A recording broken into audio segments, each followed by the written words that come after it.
Hey, what's up guys? This is Jay here. Got another review. This is the kind of the 1 year later Pixel 7 Pro review. So last year they had some good deals around this time. Given that it's Christmas holidays, maybe they couldn't sell as many Pixels, so they wanted to sell a little bit more. So I picked it up, I traded in my 6 Pro, and I never did a review for it. Part of it is just I was taking a break from social media and stuff like that, so wasn't really working on YouTube for a little bit, but I'm back. So over the year, the Pixel 7 Pro has been my go-to photo taking daily driver, if you want to call it that.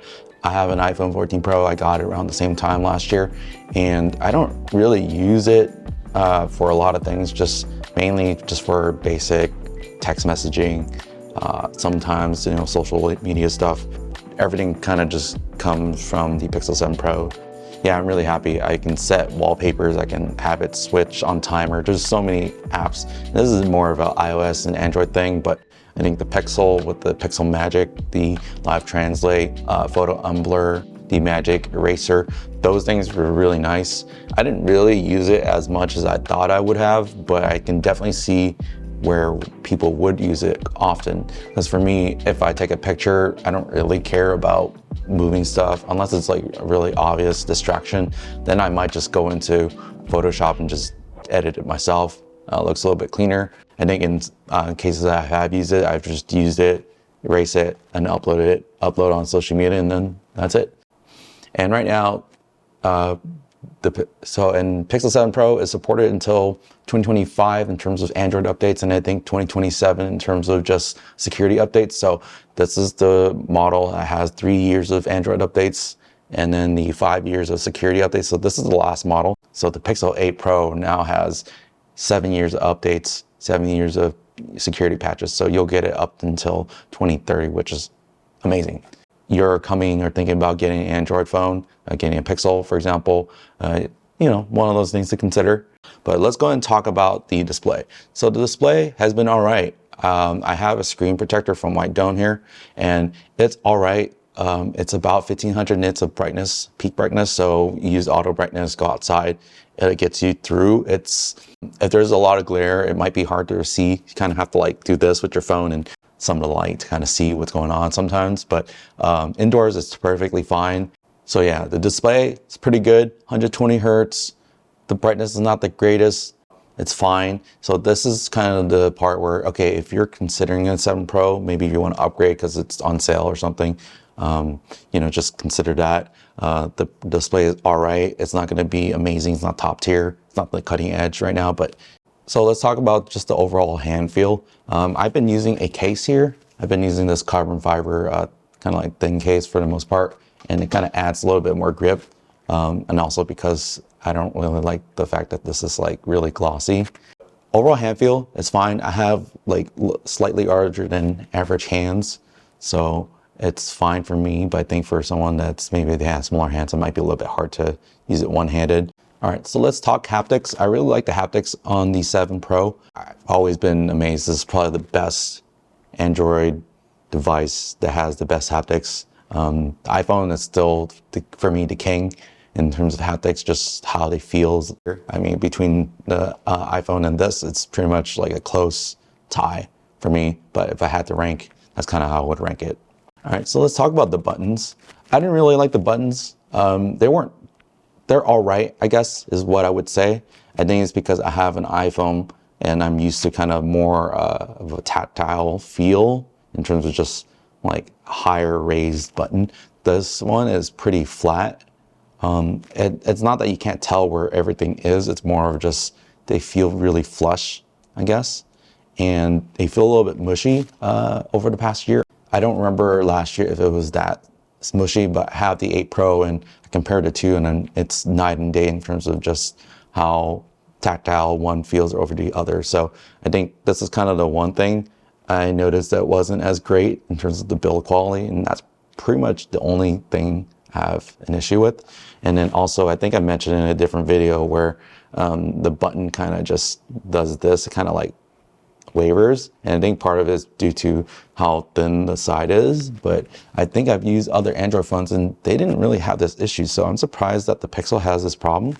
And so, you know, this is kind of just like the minus point of this is kind of just the one thing I didn't like about using the Pixel 7 Pro in terms of just, you know, using the buttons and stuff like that, just physically speaking. All right, so let's talk about features and battery life and stuff like that. So features, you know, AI stuff, right? Live Translate, Magic Eraser, Photo and Blur, all this stuff. It's great. A lot of it's on device, which is amazing. You don't have to have like crazy fast internet. You can just do it on device. And the G2 chip here allows you to kind of do those things. And, you know, the performance is not going to be amazing. I played Genshin here, Blue Archive, some other Genshin games over the year, and they're fine. It runs fine. It's not going to be top tier, right? It's not the Snapdragon, but it gets the job done. And I think I'm fine with that. And everyday tasks, I don't notice any lag or anything. Heating issues, things of that nature. I never really noticed those problems. And I've been using this phone pretty much daily for the last year. That brings me to the battery point. I think because since the display isn't as bright, it is LTPO display, so it does go down to 10 hertz, helps save a little bit battery there. And by default, it does come with 1080p resolution. You have to kind of change that. But so I changed it to 1440p right away. And the battery, it's all right. Again, this phone, basically Google seems to just put enough hardware components to make it a good phone. And then the software kind of gets it over the finish line in terms of how I think, you know, just the Android software, the ecosystem, the AI magic, the photo, HDR stuff, all that stuff kind of just brings it over the edge for me. Because when I compare it to Samsung's or the OnePluses, this is what Google does. This is what they excel at. So yeah, suffice to say, the battery is all right, gets me through the day. I can get about 4 to 6 hours screen on time, no problem. It ends about like 20, 30% or so, depending on what I'm using. So probably the biggest thing everyone kind of wants to think about, okay, how are the cameras? It's a Pixel phone. Cameras are great. You kind of have to like that HDR look of the Pixel. It's cooler tones, not necessarily the greatest for portraits, for taking pictures of people is what I mean. But the photos are amazing. They're great for social media. They're great for just point and click, shoot, you know, upload it, share it, whatever. This is what I use it for. Day-to-day stuff. If I want a camera that can just, I want to take a picture, frame it right, upload it.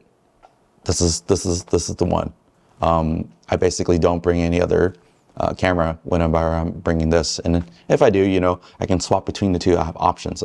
You know, usually I'll bring my Fujifilm if I want to carry light, and I'll take pictures with that for the most part. But if I want to get something quick, this is my go-to device. Can do 60 to 120 hertz, but it doesn't save as much battery because this does have the battery saver technology, or the lower refresh rate technology, so it can go down to 10 hertz.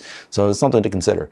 And neither of them have a telephoto lens, which this does. So, and if you want that kind of that zoom capability to kind of take pictures, look at menus, things of that nature, those are something to consider. Now, if you don't really use those things as much, and you know, you don't use them all that much, or you don't think you'll need it, then I think the 8 or 7A are going to be pretty good deals. I would avoid the 7 just because the 7A is basically a better version of the 7, and then the 8 is really much better version of both of those models I just mentioned. But really, I think the comparison should be the 7 Pro versus the 8 in terms of their pricing structure. So yeah, I hope you guys enjoyed this video. Please consider subscribing if you guys aren't subscribed already, and let me know down in the comments if the 7 Pro is worth it. If you know you guys have the 7 Pro, I'd love to talk to you guys, and let me know you guys' thoughts. And I'll see you guys later. Peace.